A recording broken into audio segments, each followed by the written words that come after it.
Brillanti Musicals, kull nhar ta' ħamis fit-8:30 dejjem fuq One. 14 persuna ġew arrestati mill-Pulizija Maltija f'operazzjoni li saret bħala parti mill-Joint Action Day ikkoordinata mill-Europol kontra l-kriminalità organizzata Niġerjana madwar l-Ewropa.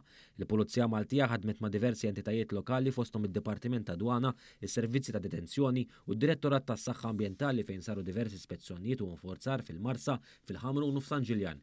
L-14 persuna kienu arrestati brabta ma' immigrazzjoni illegali fil-waqt li se jitresqu l-qorti 3 sidin ta' stabbilimenti tal-ikel Afrikani fuq ksur ta' regolamenti tas-saħħa pubblika.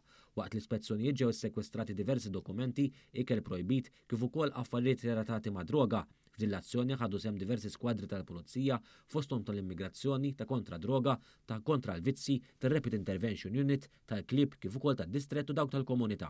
Il-pajjiżi li fihom saret l-operazzjoni mqasma fuq 3 ijiem bejn is-7 u d-9 ta' Deċembru li għadda kienu l-Istati Membri tal-Unjoni Ewropea fosthom il-Belġju, il-Bulgarija, il-Ġermanja, il-Greċja, Malta, Spanja u l-Iżvezja. Stati oħra barra mill-Ewropa li kienu involuti fl-operazzjoni huma l-Istati Uniti, l-Iżlanda, l-Kolumbja, in-Niġerja u r-Repubblika ta' Benin.